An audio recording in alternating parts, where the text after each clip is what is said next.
Okay, so if you remember yesterday, we spent some time talking about justice, right? And we read that little handout where it talked about JD and Eddie, the two people that stole the cell phone from Radio Shack, right? And when we talked about justice, yes. Why are people talking about wounds in here? So if we have not addressed that by the time class is over, I will answer that question. Otherwise, let's just see what happens in class. Sound fair? Yeah. All right. So like I was saying, we had a chance to kind of think about what does justice mean, right? And when we talked about justice, we said for a civilization, for a society, justice means what is fair, but it has to be what is fair for three different entities, right? So when we ask ourselves, was something just or was something fair? Was it fair? Was the outcome fair for the victim, the person the thing happened to? Was the outcome fair for the suspect or the accused, the person who was accused of doing the thing? And was the outcome in the best interest of society? So remember, like yesterday when we talked about Eddie and JD, one of them was a 15-year-old who had never gotten in trouble before. One of them was a 19-year-old who had two previous felony convictions, right? And so the question became, well, what is fair for the victim, Radio Shack? What is fair and just for the person who's accused? And what's in the best interest of society? Okay?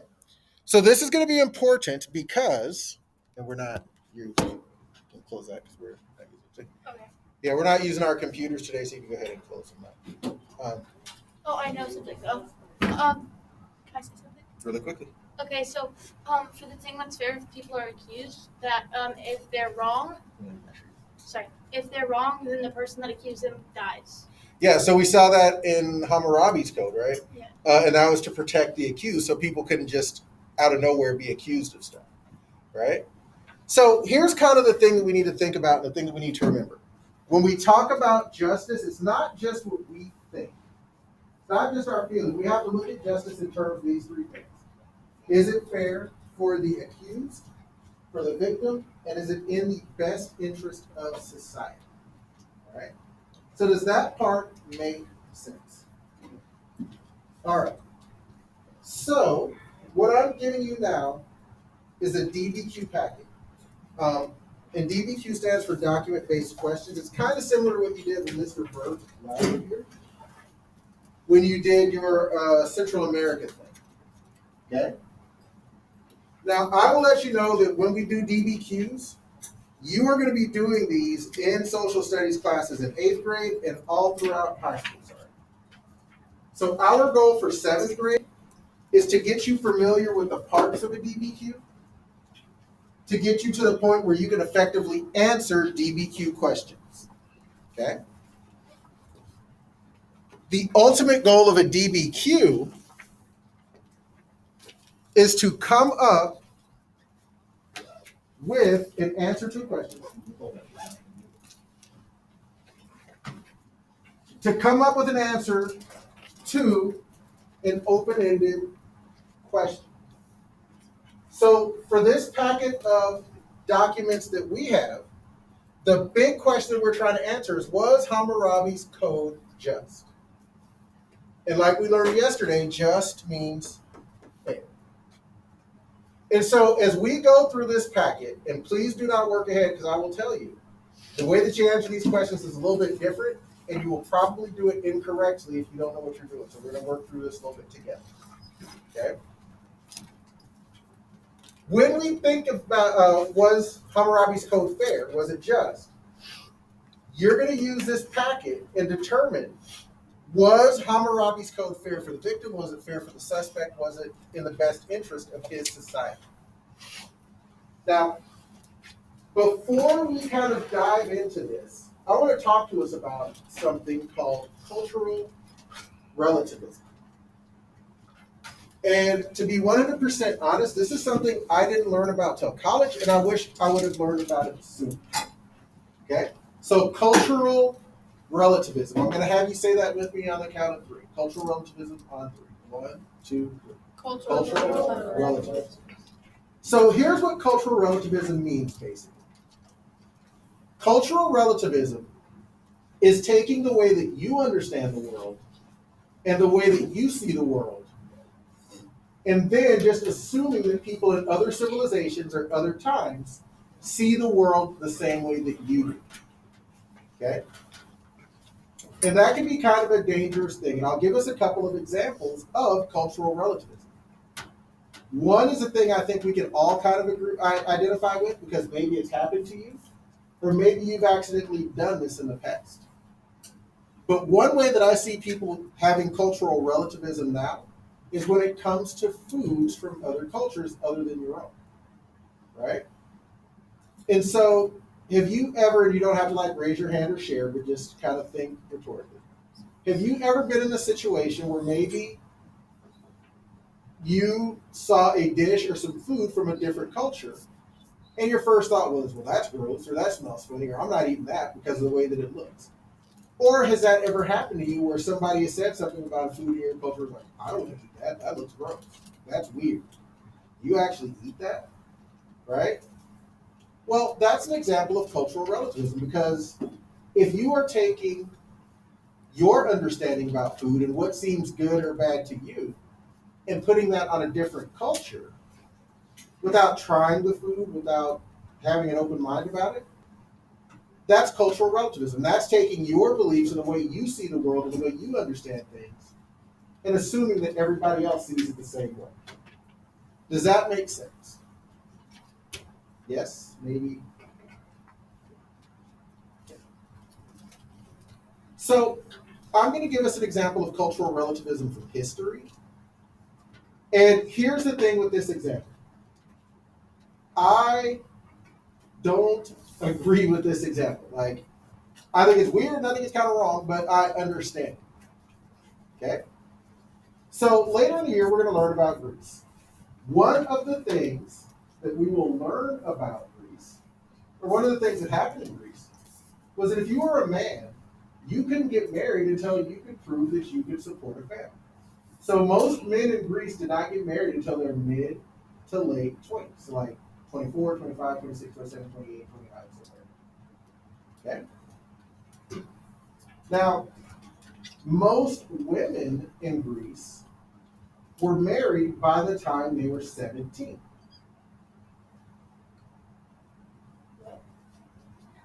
Were they married to each other? Huh? Were the women married to each other or something? No. The women were getting married to men. Right? And so as you kind of think about that a little bit, they married older men. They married older men. Right? And so for us in 2021, we hear of somebody who's 27 marrying somebody who's 15, and we're like, you take your windowless van and your creepy candy and go somewhere else. Right? For our society, that's super disturbing and super wrong, right? Yeah. Now, the thing, and this is where cultural relativism comes in again, I'm guilty of it in this case, because I hear that and I'm like, that is horrible, right? But we have to try to understand why that was okay for the Greeks. And when we start to understand why it was okay for them when they lived 1,500 years ago, 2,000 years ago, even if we don't agree with it, we can understand why they did it. So if we think about it, back then, did people live as long? Yes, no. No, people did not live as long. Okay? So people didn't live as long. Also back then, was there like retirement homes? No. Was there like Social Security? No. Were there investment, like retirement investment accounts? No. So back then, when you got to be old, who took care of you? Your family. Your family, your kids. So the more kids you had, the more likely you were to have somebody to take care of you or multiple people to take care of you when you got older. Okay. Also back then, did they have immunizations back then? Vaccinations? No. No.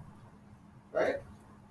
So if you've got little brothers or sisters, you know, especially when they're like babies, and you're totally in here observing, but I'm going to pull you into this, right? Tell me if I'm lying. Like, if you've got little ones, there are tons of shots and immunizations that they have to get. Is that correct or not? Yep, from like 0 to 2, almost every time they get a checkup, which is pretty frequently, they get immunization. Right. So remember, all those things, mumps, measles, rubella, they didn't have immunizations for that back then. The flu, they didn't have vaccines for that back then. All those things were super deadly. So, as sad and unfortunate as it sounds, kids back then were less likely to live. And something that's kind of interesting for back then, if you made it to be an adult, you kind of lived pretty close to the amount of time people live now. The reason that the average was so low is because a lot of kids didn't make it, because all those illnesses killed them. But in 2021, we have vaccines and immunization so that more people stay alive. They didn't have that back then, did they?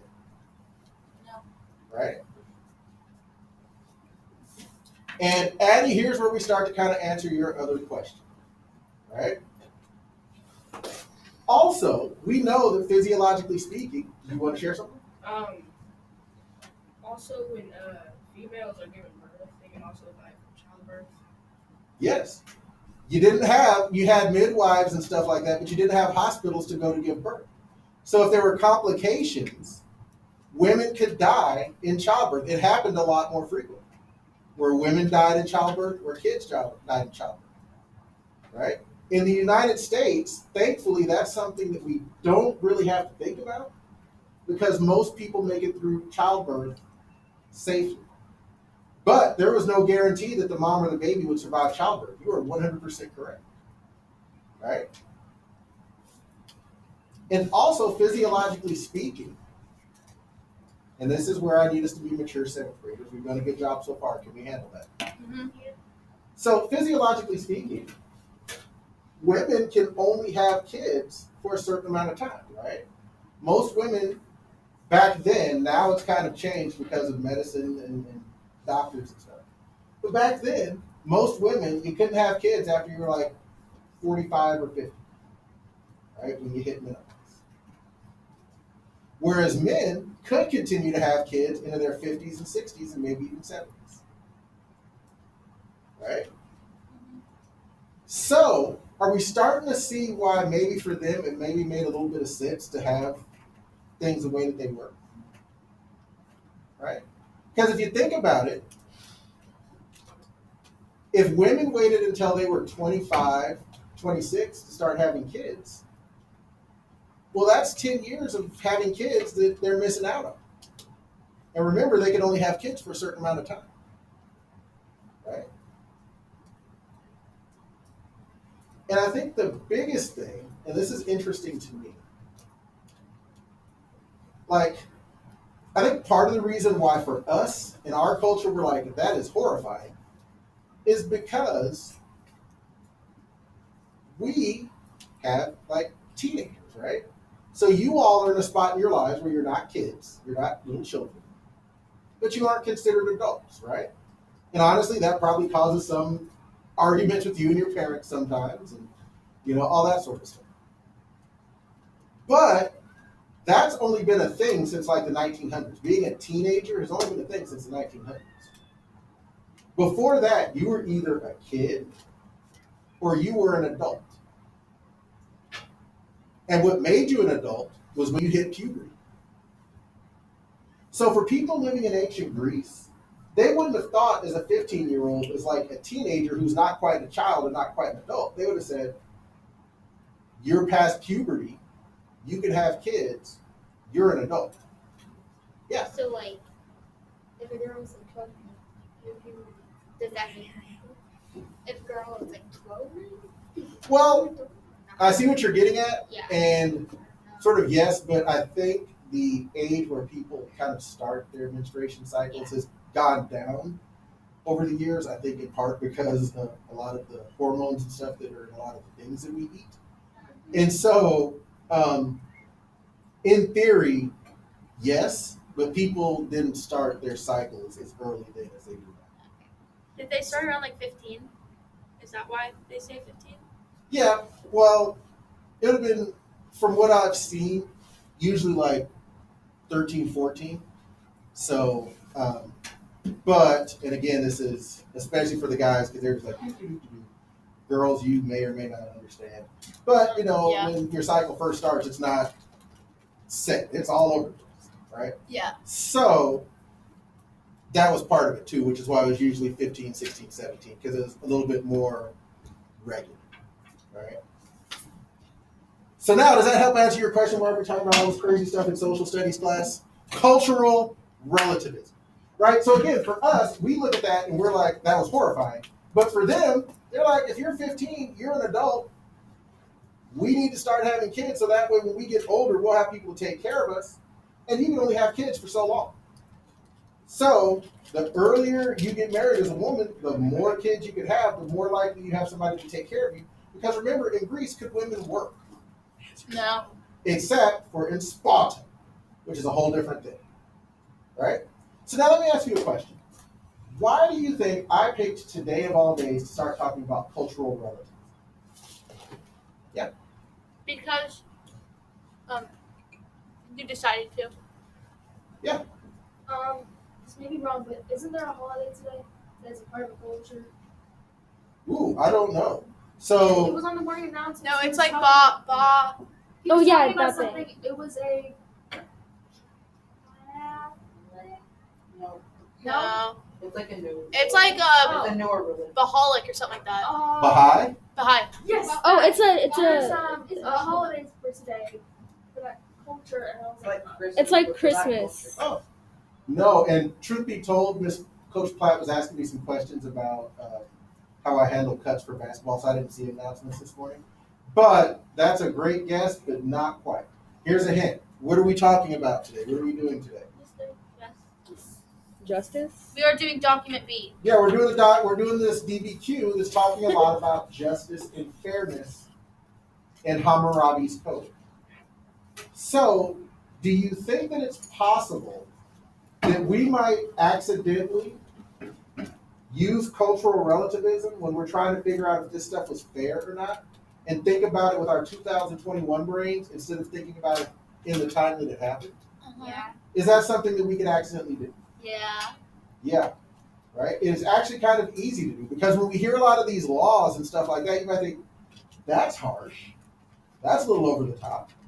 And maybe it is, maybe it isn't, but we have to think about it from their point of view in their time. Dimitri, are you with me?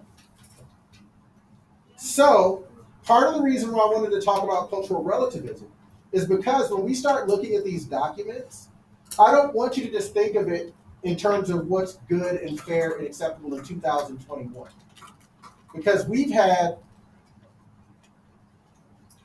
4, 5, maybe not quite that long, 3,000 years of civilization between the time this was done and now, right? So the way we see the world is totally different than the way that Hammurabi and the Babylonians saw the world. So is it fair to them and their culture to put our understanding when we've got a 2,000, 3,000 year head start on what they were doing? Is that fair to them? Not really, right? So we want to be on the lookout for cultural relativism. We want to make sure that we're actually understanding what they did and why it would have made sense or didn't make sense for them, not for us. Does that make sense? All right, so with that in mind, what I want you to do, please, and you can do this independently, it shouldn't take more than 3 or 4 minutes. If you look at each of these DBQ pages, at the bottom half, it says document analysis. These are the questions that we're going to answer to help us to understand the document. I do not want you answering the questions now. But what I want you to do is you are going to read the document analysis questions for document B, C, D, and E. So you're just going to read the questions for each of the documents. As you read, I want you to notice patterns or what you notice about the questions. What kind of questions keep getting asked a lot? Are there any questions that are similar? Okay. In about 3 minutes, we'll get back together and I'll explain the next step. Are there any questions on what we're doing? All right, so go ahead and read these questions through. Shouldn't take you very long, and then we'll get back together.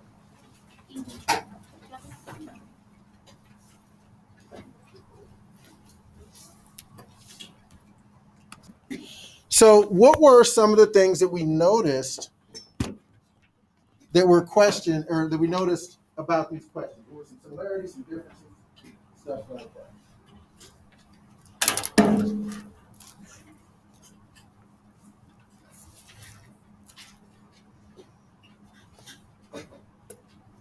There were an awful lot of crickets. Dimitri, what was one thing you noticed? I noticed that lulls are there to. Can you come back to me? You need to finish formulating your thoughts? Yes. Thomas, what do you notice?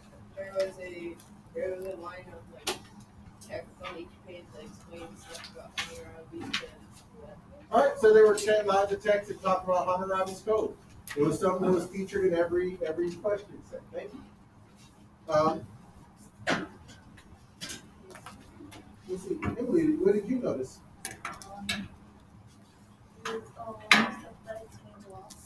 What? So a lot of it had to do with the laws. It's pointed to a lot of the specific laws. Yeah. Yeah. It's asking, like, basically if, like facts about if his code was just or not just. Right. All these questions are designed to get you to think, was it just or unjust? And then Dimitri, what, you get your thought formulated? Yeah, because they're to protect the weak. Okay. So part of what Hammurabi says is code is for us to protect the weak. Thank you. So I just want to take a minute to explain the format of a Dbq page. So at the top, you will have a source because these are primary sources. These are things that actually exist, right? We talked about primary and secondary sources at the beginning of the year. So if you notice, this is from Hammurabi's code, Hammurabi's code, Hammurabi's code, right? Yeah. So this was actually what Hammurabi's code said. Of course, it wasn't in English. It was in Sanskrit. It wasn't written in English. It was written in Cuneiform. But this is what Hammurabi's code actually said. Right? This isn't somebody's interpretation. This is what the code said. Second thing you'll see will be the document. Yes. Why are you filming this? What? Why are you filming this? We talked about that at the beginning of class. Okay. And then the third part is the document analysis, and that's what we're focusing on today. Okay? So, the way that these questions are set up, there are basically two types of questions. Questions that you can pretty much just copy and answer down from the document, and questions where you're using the document to support your claim or your thought. Okay? So, we are either going to decide if the question is one that you find the answer in the text, or if it's supporting a claim that's being made. So for this first page, I'll do it, and then for document C, you're going to do it with your table partners. Okay? So right now, we're not answering the questions, we're not reading the document. We are just trying to decide, is each question one that we copy and answer from the document, or is it one where we have to support a claim of some sort? Okay? So what I need for you to do, please, is get out something to write with and get out highlight.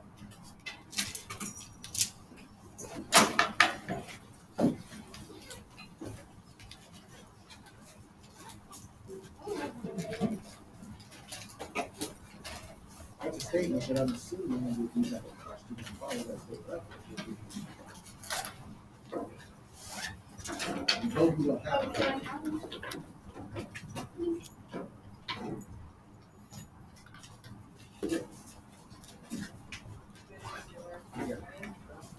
Not right now. So if it's, when we get to the part where we're got all right. So I look at question number 1, and again, I'm trying to decide for each one, is it from the text or is it supporting a claim?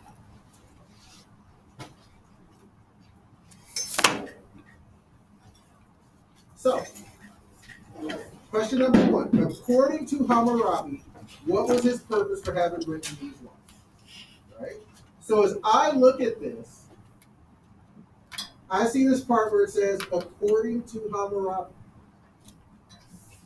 If you are looking at a document or something and the question says, according to, that's a really big hint that your answer is going to be taken from the text. So number 1 is going to be from the text. And you can just put an FTT from the text. Right?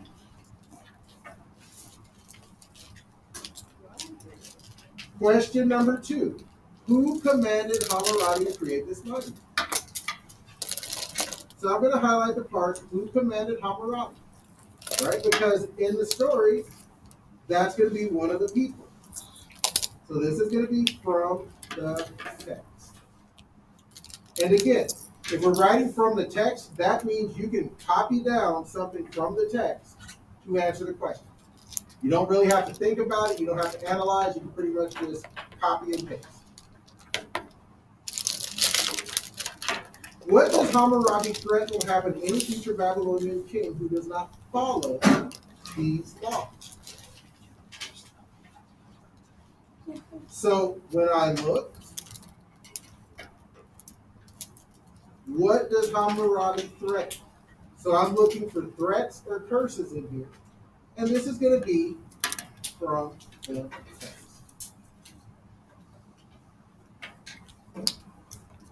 Now let's look at question number 4.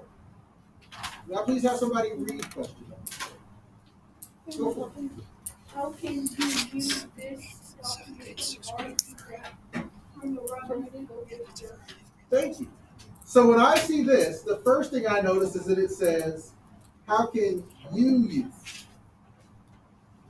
How can you use? Right? I also notice that it has the word argue.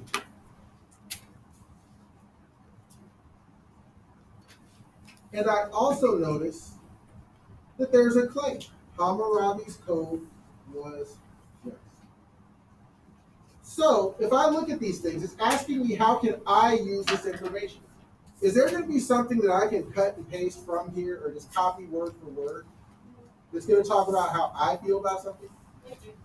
No. So is this going to be from the text or is this going to be supporting a claim? This is supporting a claim. They were even nice enough to give us a claim, right? So supporting a claim.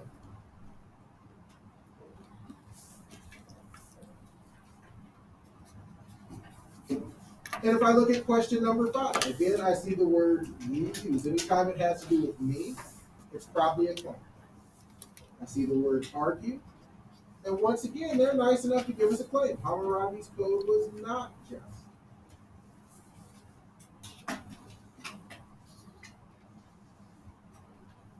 Right? So now, when it's time to go and actually read the document and start answering questions, we will have an idea of how to answer them. Do I need to find something specific to write down? Or am I inferring and using my skills to support a claim? So here's what I'm going to have you do. With your table group, and I'll turn the lights to blue here in just a moment. With your table group, you are going to decide for document C, is it going to be from the text, or is each question going to be supporting a claim? Okay. I will do the first one for us because it's a little bit tricky. May I have somebody at one of the front 3 tables read question number 1? Go for it. Who? Eden. Eden. Which one do I read? The Number first one. In Law of 129, what does it mean to bind them and cast them into the water? Thank you. So, I'm going to quickly look at Law 129. If a married lady is caught in adultery with another man, they shall bind them and cast them into the water. Our question is asking, what does it mean to bind them and cast them into the water? Is there anything that I can copy down from this that will tell me what that phrase means? No. No. So even though this isn't really supporting a claim, it's not going to be from the text, so we're going to call it supporting a claim, right? But you see how I read the law to see if the definition was in there. If it was in there, it would be from the text. If it's not, it's supporting a claim. Okay? So you and your table group, I'm going to give us, we'll say 4 minutes. I really don't think it'll take that long, so we might stop a little bit earlier. But I will give you 4 minutes to go through each of the questions on document C and decide if it is from the text or if it is supporting a claim. Okay? Any questions on what you do? All right, you can go ahead and get started. And then if you wanted to work together, you can. Paul.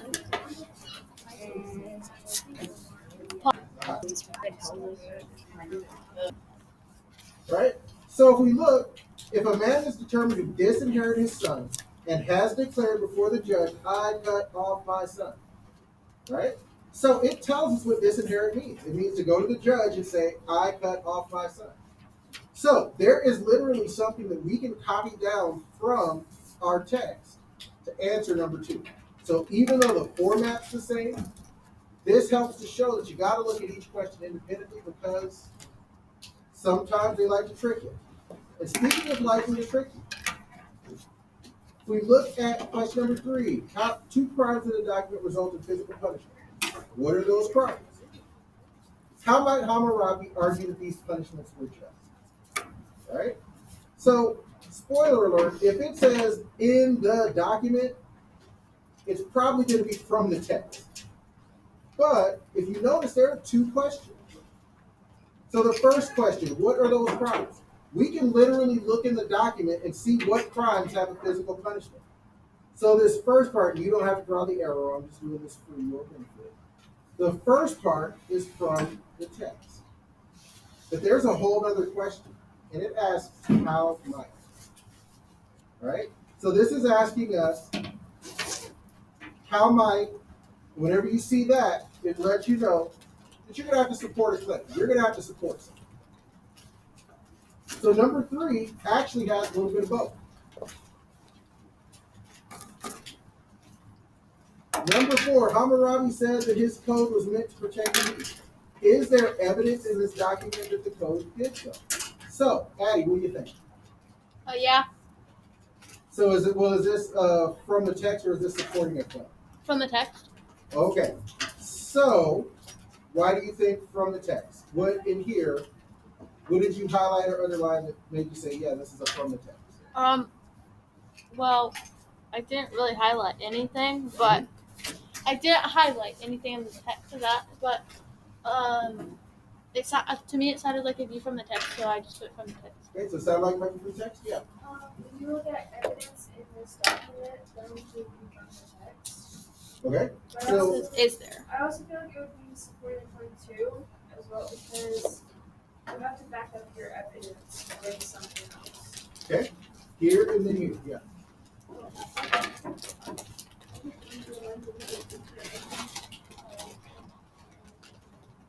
Okay. And here. I feel like evidence in this document, and then I went into the document to try to find evidence to see if it was in the text. And it says something about son striking his father. And if I would think about that, I think his son is hurting the weak, aka his father. Oh no.